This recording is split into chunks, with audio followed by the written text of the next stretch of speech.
Good evening, afternoon, day, wherever you're at. We're back, we're back at it again. So this one's going to be kind of like several topics, really. And I know some of you are into all the tinfoil hat yarn, so I'll go over the market stuff first. That way, you guys can be dismissed early.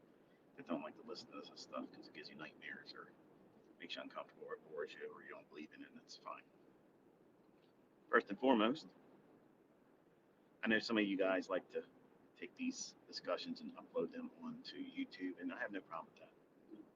My only request is on this one, when I say we're in a tinfoil hat discussion, do me a favor so I don't have to remove it from your YouTube channel. Don't put that portion up. I don't want this stuff on YouTube. Okay, so if you put it up, I will take it down, and it will come down. So you're welcome to put the other stuff I put up about Twitter Spaces, about trading and psychology. I have no issue with that. You can collect ad revenue off of that. I don't care. But the tinfoil hat discussion stuff, I don't want that on YouTube. So if you would be so kind as to extend that courtesy to me, I will be on the right footing with this discussion. A little bit of housekeeping in the beginning.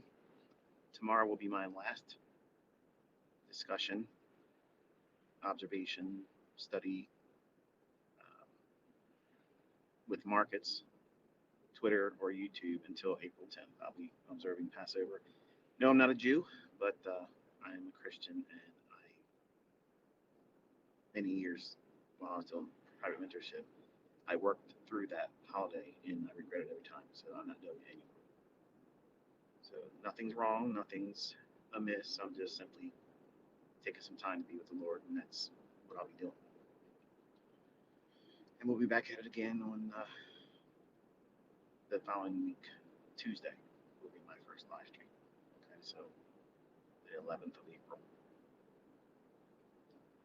So today we had a live stream, and I mentioned earlier on Twitter that we would see a couple of those levels reached pre-New York session, and we had those deliver. And then I mentioned that the actual morning session itself would be a little bit difficult, so lower your expectations. And you've seen obviously how muddy the waters were. Market chopped up and down, stayed in a really, well, not a very satisfying range. But even through all that mess, if you're looking for a model that you had to be testing, not that you should have been trading today, some of you look at the chart and the things I talked about during the live stream and saying, how can you say you shouldn't be trading it?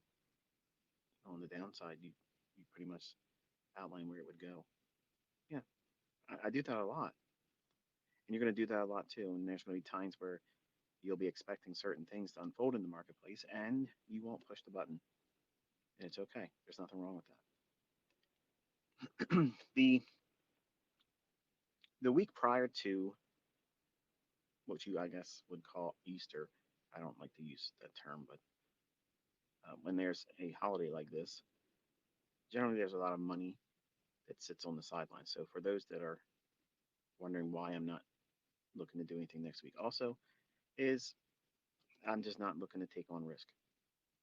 I'm not I'm not looking to do that. I don't want to promote the idea that everyone else should be looking at the markets like that, even if you don't share my same faith. Now, if you looked at what we went through today in ES, we had a lot of confluences why the market would have had a short-term high formed and potentially have the weekly range capped. And what do I mean by that? Some of you may have not understood what I said earlier, and maybe you haven't gone through the core content lessons, and maybe you haven't kept notes. Maybe you didn't hear me talk about these things in other lectures and such, but when the market has a one-sidedness, in other words, for the weekly range, If the majority of the weekly range across the daily candles has been predominantly one direction, which is pretty much what we've seen since Tuesday,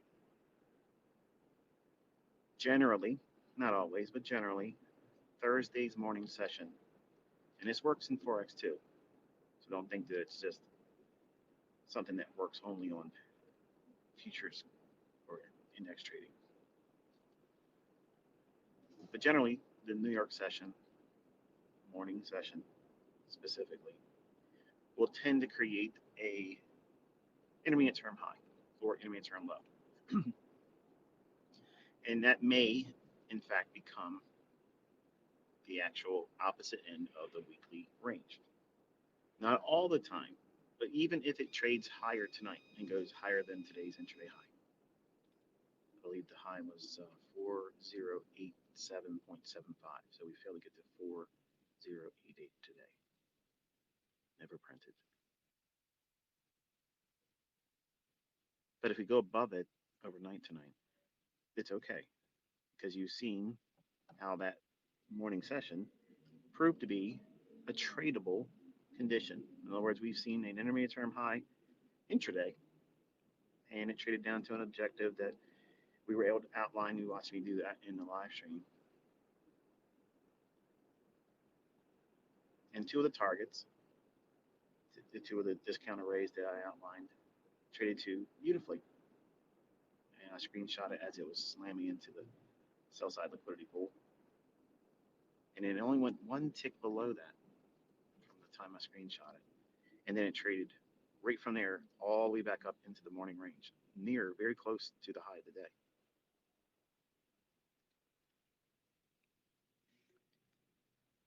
Now, if you look at a day like today and you're arm wrestling with how maybe you were trying to push the button, maybe you were trying to participate in the morning session move lower,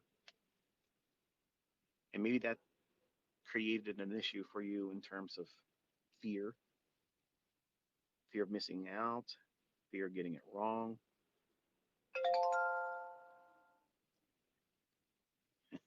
Hold on one second.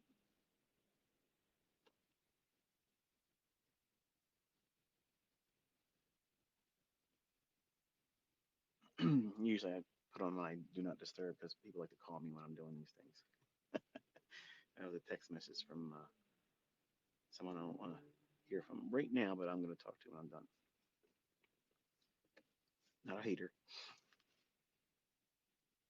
But if you were looking at this morning and you felt bewildered, chopped up, second guessing everything, that's okay. There's nothing wrong with that.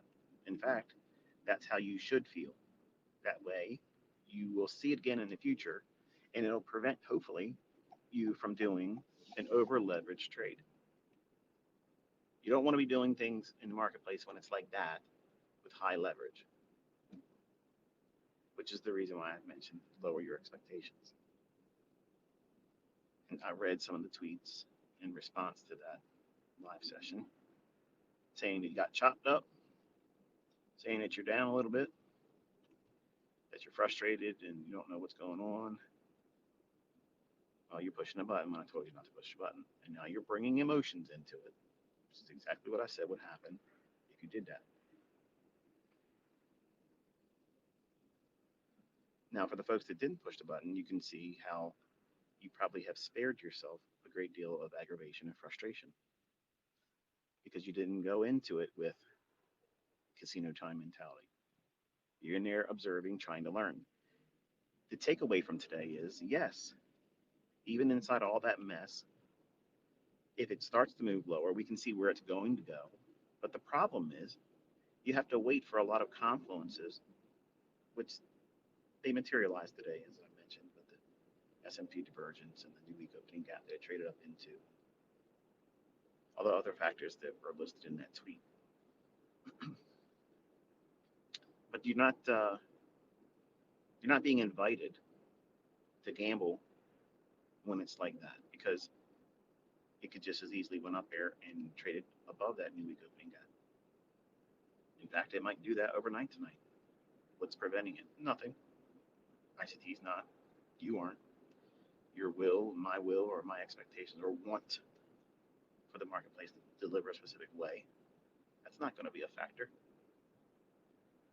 And today, what we saw in the morning session is a classic depiction of what it's like when the market presents an opportunity for you to hook up an arm wrestling match, your will against its will. And as you can see, the market's will, it shall be done. And if you're not in alignment with it, it hands you your hinder parts, your backside, your tail feathers, if you will. And maybe you thought you saw something today. Maybe you thought you saw something that was contrary to what I was pointing out, and you found out that that wasn't a good idea either. And it's also a learning lesson for you. I talked about that in the live stream today. So I'm not convinced that today scared most of you into being more diligent about picking better market conditions. I think some of you still seeing the outcome of where it traded to later in the day and down to our objectives that we had for discounts. And you thought to yourself, you know what, you know, I don't think I'm going to be intimidated next time I see a trade like this. I'm going to go in, I'm still going to push the button. If I just would have pushed the button today, I wanted to do those trades that he was talking about. And I could have went short and I could have did this and could have did that. Yeah, you could have. Absolutely could have. And you could have failed. And you could have got stopped out. And you could have got scared because it was chopping around as it was dropping. And what you're feeling and what everybody else is talking about too. Listen, even to the people that don't know what they're doing, they're all saying the same thing. Man, this market, man, this price action, man, this stuff is really upsetting me. So it's not just you, it's not me, it's everyone that's looking at price action. We all see it, we all feel it. Something seems amiss, right? Something feels just a little bit off, like something's not running like it should. And whenever you feel that, whenever you see it or experience it, and you observe it in price action, it's really important for you to, number one, acknowledge the fact that you're observing and you feel that there's something amiss. That's your first indication that your experience is now speaking to you. And then invariably, what will happen is the new students, the new traders, will quickly dismiss that as, oh, that's just me trying to be nervous or scared or second guessing myself. The only answer to that equation would be just to get in there and just push the button, go with my gut feeling. And then you find out that's not something you should have been doing either. You're not guessing, you're not trying to gamble. The market has to present something logical, so it has to be very clear. It has to be one-sided where it cannot be, and this is what I'm taking you back to in this discussion here. It can't be sold to you in the sense that you can see a buy or a sell. Because if you can do that, that is by definition an ICT low probability condition. And yes, even in low probability conditions, I can see those things panning out just as well as you can too. But the probabilities are not going to be in your favor as if you were looking at a low resistance liquidity run. You see how it took forever to get down there? See how it was a lot of give and take, a lot of back and forth price action, even though we could see the sell side it was going to reach for, even though we could see that fair value gap just below equilibrium, just because we can see that, and just because you may have the patience to hold through that, I don't want you to focus there.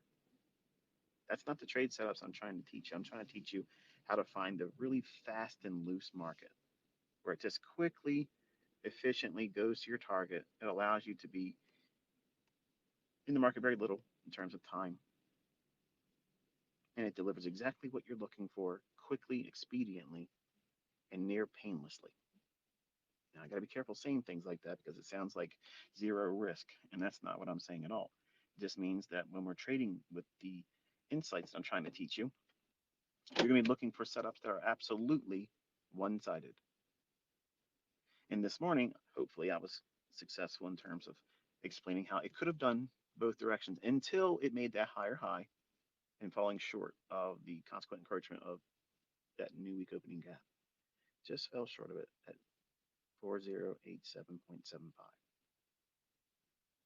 And at that moment, I took you through all the indices, the NASDAQ, the Dow, and the ES. And we had the SMT divergence. We were inside that 10 o'clock hour. We were looking for it to break lower. I explained how I'd like to see the one specific swing low be taken out. And I wouldn't look at the relative equal lows as a shift in market structure because it's potentially both directions. Now, that SMT divergence could have been erased quickly. Dow could have snapped up there, changed everything. Because the market was consolidating back and forth, back and forth, instead of just making one pass higher, failing, and one single pass higher, and then breaking down. That's a clean market. That's price direction that's easy to spot and predict. But when it has multiple high, low, higher, low, higher, lower, low, higher, high, you're in a condition that could easily become seek and destroy. And seek and destroy many times starts off where it feels like you know what you're looking for or what it's likely to deliver to you. And it takes it from you. It's like a carrot that's just dangled in front of you, like, here's the easy money, come get it. Just all you gotta do is push the button. And as soon as you get in there, you regret it because it runs the other direction immediately.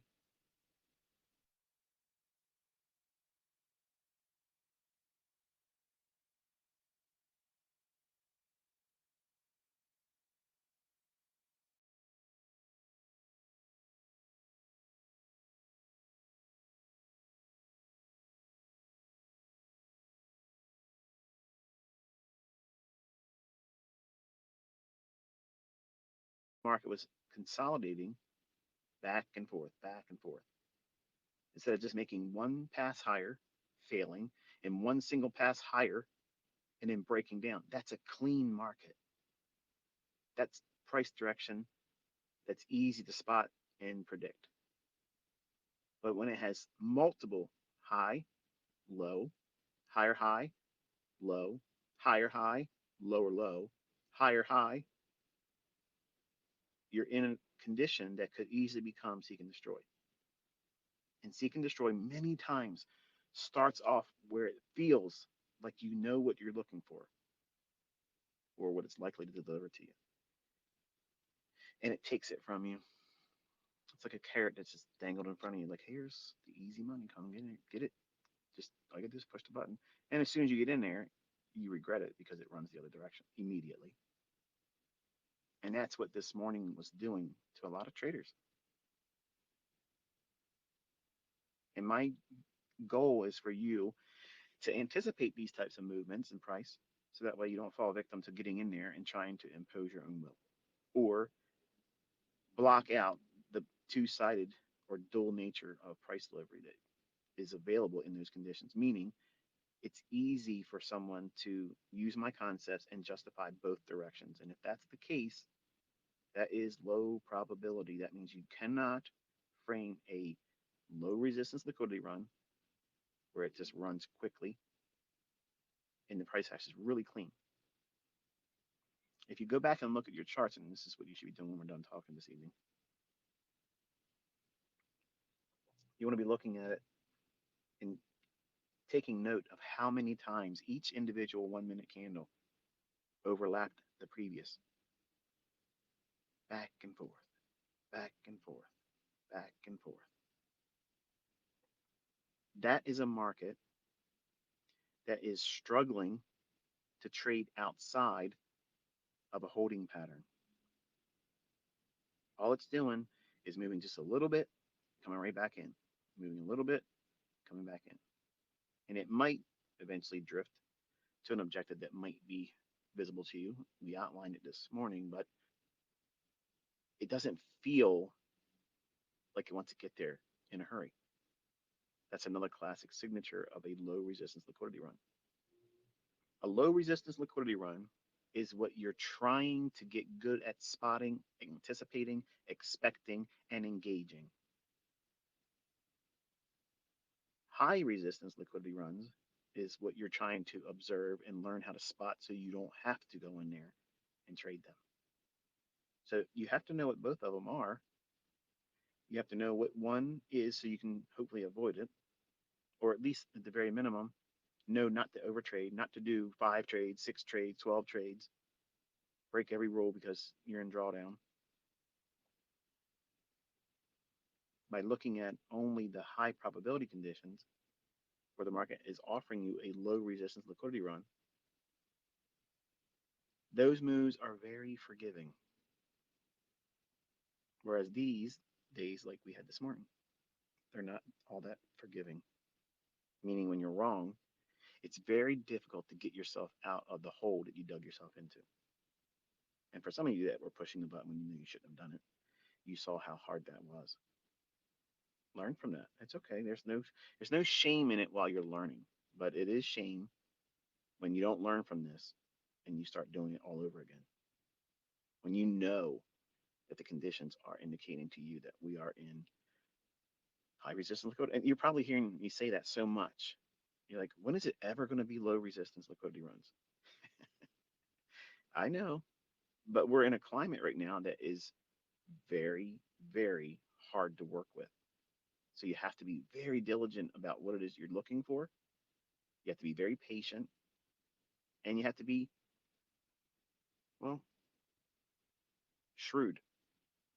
Demand a lot in terms of what the market's offering you for a setup. Whereas when we are in low resistance liquidity run, I mean, I could just simply go in here and say, okay, well, here's where the liquidity is going to draw to, above or below the marketplace. So we already have our bias, we have our direction. That's easy. Then go in there and just pick any opposing PD array. If we're bearish, we're looking for anything to get short on. Institutional order flow, bearish order block. You think about the examples I show you. All the recorded trades, they are low resistance liquidity runs. Look how many times I'm entering on a pyramid entry and how many opportunities there are with that. How many opportunities did you see getting in today to get down to that sell side? Not many. And it was very clustered. Like it was a mess. It was like a 5-year-old took a crayon for the first time and tried to color you a picture. It was scribbled up and down, up and down, up and down, back and forth, and still ultimately getting down to where we were looking for. But the drive there, the travel getting to that destination was very long, very, very uncomfortable. And that's the difference between a high resistance liquidity run versus the trades that you see me recording where it just runs really nice. So I guess in a lot of ways, when those individuals that don't like me or want to smear me or whatever, they'll say, "Oh, he's cherry picking." I am cherry picking, absolutely cherry picking. They're going to take this soundbite completely out of context, but I'm cherry picking the low resistance liquidity runs, just like I'm cherry picking those when I'm tweeting. I'm telling you where they are, so that way you can study them. But it would be unfortunate if I was trying to mentor you and only giving you the candy only, just like books and courses and things. Everybody has a way to get in. Everybody has a setup that they think works, but nobody knows how to navigate the treacherous waters, those storms out at sea where you just don't have dry land to take shelter on. You just got to ride it out. Sometimes we'll be able to see these storms coming in and we'll batten down the hatches and dial back our frequency, dial back our risk, and or simply say we're not going to do anything today because it's high resistance liquidity. That means it's going to move around, yes, but it's going to move around in a manner that we aren't really interested in. So you just observe it, tape read it, paper trade it, whatever. But the moves that we're really hunting, that pick up all the slack, that pay for all the times when you're really not trying to engage more than is necessary, that's the low resistance liquidity runs. They're the ones that run 20, 30 handles real quick, multiple entries, all giving opportunity to get on board. Even though they're moving quicker, cleaner, they offer multiple entry points until we get to that that threshold of, if you're bearish, once it gets down into the discount area, then we can't take any more entries because the likelihood of it offering it is going to be very slim. But when you're bearish and we're in the equilibrium or above portion of that price run that we're anticipating, every potential PD array is up for grabs for a short. And that's what I'm showing you when I'm doing those examples where I'm recording multiple entries, building up a larger position, 6 contracts, 3 contracts, 1 contract, or 6, 5, 4, 3, 2, 1. I'm really trying to build it up. Today was not a day that I would have been able to go in and do a pyramid entry on any of that. Now, when you hear that, it's like, well, that sounds like kryptonite to ICT. Well, it is. I told you I'm not interested in trading those. I know where my weaknesses are. I know my weakness in my concepts. I know my weakness in my ability as a trader. I know where I will fall victim to emotion. I'm obsessively compulsive. That means if I do trade in those instances, I will regret it if I do it wrong, which means I'm going to be more prone to do what? Lean on my skill, my ego to try to fix it and try to be finessing some kind of correction in it. And it may not deliver like I want it to. So I'm trying to communicate it to you that this is where I have failed. That part of trading, teaching, um, this is the part that you really want to pay special attention to, because this is where you're going to fail. And if you're new, you don't know that you're going to fail here. You don't know that this is going to repeat in the future, and you won't see it coming. And when it knocks you down, it may be so bad of a knockdown that you may not be able to come back from it. It may be too much for your psyche to endure. Think about this morning. That was very exhausting, wasn't it? Sitting there together for about 2 hours or so and seeing it do pretty much nothing, just banging around inside a very small range. Do you want to spend your trading day when there's nobody telling you that this is not a good thing to do? It's better for you to just close your trade, close your charts, and go do something else. Do you want to be in that environment with next to no experience with a live account in drawdown? Think about that. That's what I want you to be thinking about today. Some of you did it. Some of you did it to yourself, not listening, and now you know what it feels like, and you gained scar tissue, and it sucks because you didn't listen.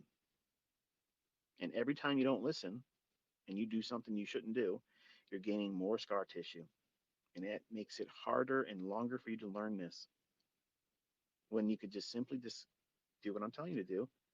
No risk, just observe. No demo trading either. Did you hear me say take a demo here, take a demo? Nothing. Lower your expectations. Why? I'm preparing your mind to anticipate that very condition. And we saw it back and forth, back and forth.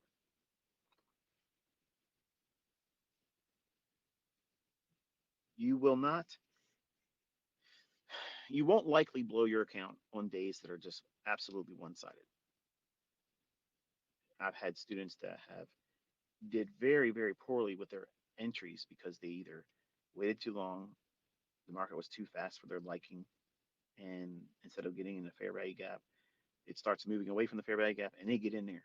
That to me is chasing price. But they will show their results to me and say, hey, look at this. This is what I did. I know I wasn't all that great with the entry, but look what I made. And I have to be honest with them and tell them, you did poorly. You're entering in a time when the market's expanding away from the PDA rate that you should be trading. I mean, if you get real close to the low of a fair value gap and you're bearish, I ain't going to cut you off for that. But if you're like the range of the fair value gap from the highest point and the lowest point, if you're like 1.5 times that range below the fair value gap and you just happen to make money, you're going to hear it from me. That's not what we do. We don't do those things. And that's what my son's trying to do. Like he doesn't trust the fair value gap because he hasn't seen it enough. And he's telling me he wants to do it his way and just give him a little bit of time. If he doesn't do well, then he'll do whatever I tell him to do. Well, I told him, just simply do what I told you to do. Why make this longer than it needs to be? Why put me through all this? Because I don't have the patience for it. I'm 50 years old and cantankerous and I'm set in my ways and I feel like he's just being unruly. But, I understand he's 18, he's doing what he wants to do. I understand that. But you got to listen to me or it's going to be harder for you. And some of you are just the same way. Just like one of my sons that don't want to listen. Good sound advice, and you don't want to listen. And he's not feeling too good about himself because he's trying to do things through ignorance, not knowing what he's doing, and he's seeing the difficulty in it. And he's chasing. He waits for it to move a little bit. Once it starts moving where he thinks it's going to go, and it's not all the time correct where he thinks it's going to go either, chases it. He's outside of a PD array. He's outside. He's waiting for the fair value gap to form, go into it, then move away from it. That's what he's trying to tell himself. That's his confirmation. That's his setup. And that is not a setup. That's chasing price. And I've seen that in my own students, whether it be in private mentorship or in the free mentorship. And it's just a matter of they haven't spent enough time studying price action, the old moves, seeing it over and over and over again. Condition yourself that way you can see it, and then watching it form real time, observing it through the tape reading, not pushing a button, and then thinking to yourself, okay, it's going into that fair value gap right now, and I'm bearish. It should go up to this point here, and then in your mind, you're anticipating a turn. You're not pushing a button. You're anticipating it. You're expecting it. Inside your brain, the dialogue is, okay, we're inside here. I want to see price repel from here, reject this area, and move away from it energetically in the direction I think the draw on liquidity is. His draw on liquidity is wrong. He's not he's not sticking to the bias. He's not sticking to the expectations that I'm mapping out in the morning. Whatever I tell him to do, he's trying to find something up. It's like an arm wrestling match that's opposite to that. Now, some of you are probably smiling and listening to that, thinking, "Damn it! I thought I was the only one." Just because he's my son doesn't make him exempt. He's having the same human characteristics that everybody has. You want to do your own way, your own thing. Don't walk on the grass. And he's trying to moonwalk on it. And he doesn't have a moonwalk. So he's fumbling. And if it were anyone else, it would be amusing. But it's not amusing to me because number one, I feel like he's not listening to me. And I'm giving him time to talk to him about what it is I want to see him focusing on. And it's being disregarded.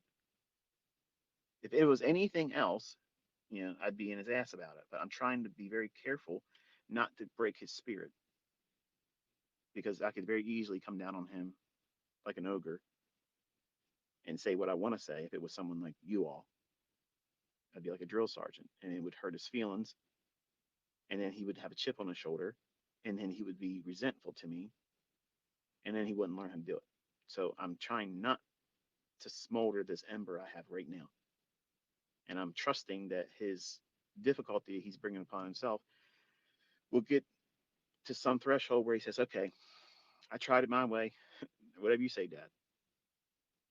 Remember, he's the one that's the most likely to be combative. He's the competitive one of my boys. He's the more outgoing extrovert.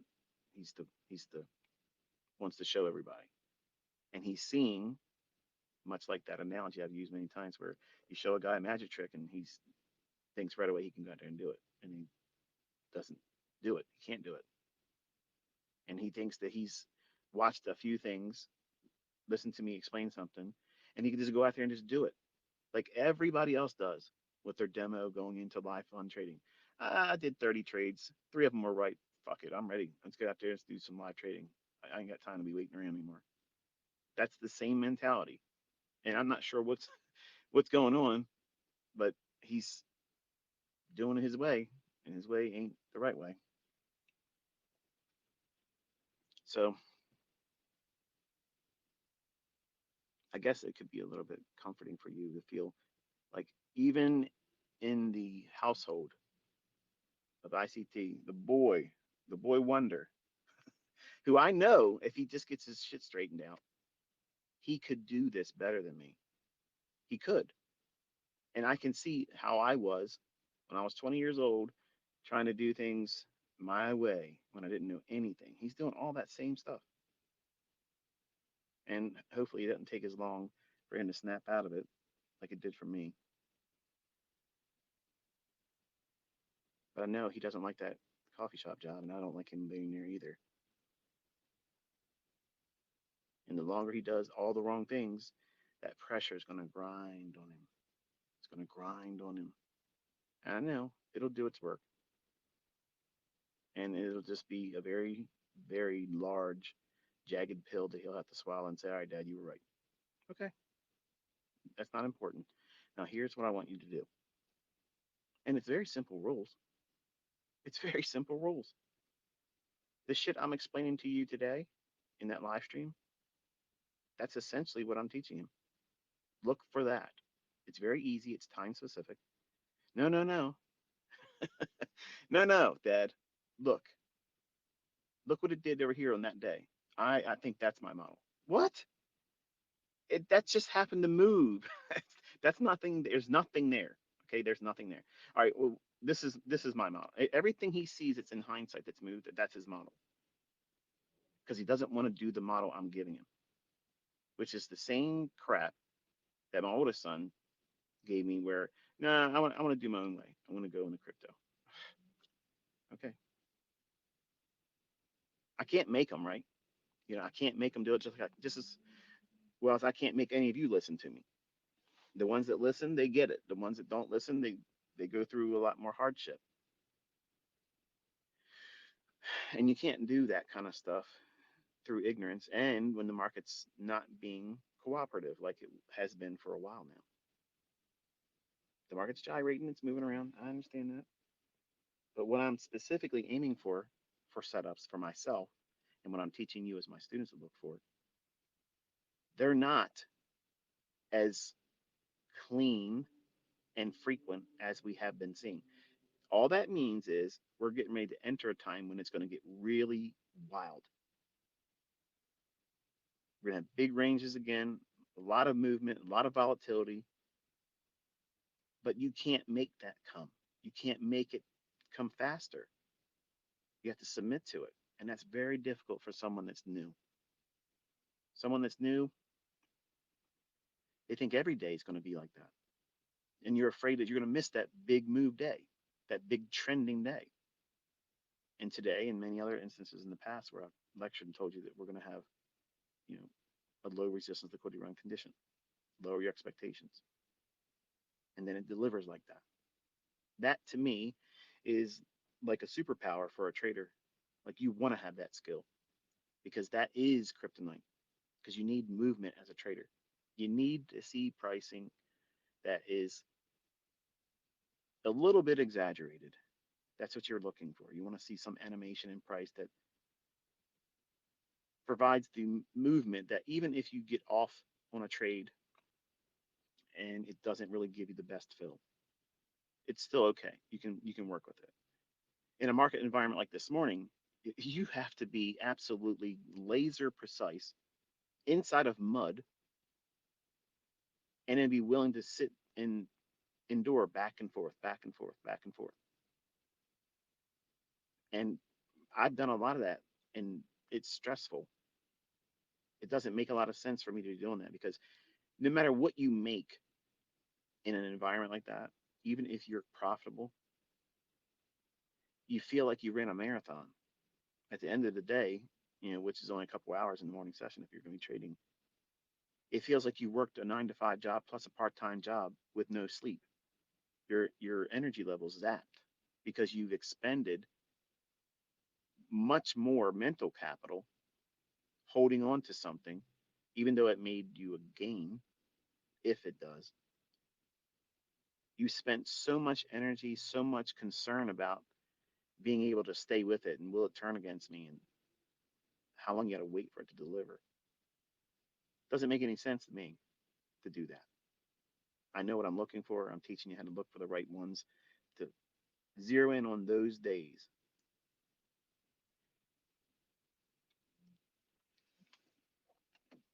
So tomorrow we'll be live streaming again. I'll be doing the morning session, and we'll be looking at the. I'm probably going to start the stream at like 9:45 because I want to see more specifically the 10 o'clock to 11 o'clock conditions. So I don't really necessarily need the opening range. So we'll start that live session tomorrow at 9:45. Give everybody a chance to show up late like you do sometimes, just like school and work. I don't see that. And then when we're done with that tomorrow, because I'm doing this Twitter space here now, that will complete my time with you all until we get to the other side of Passover.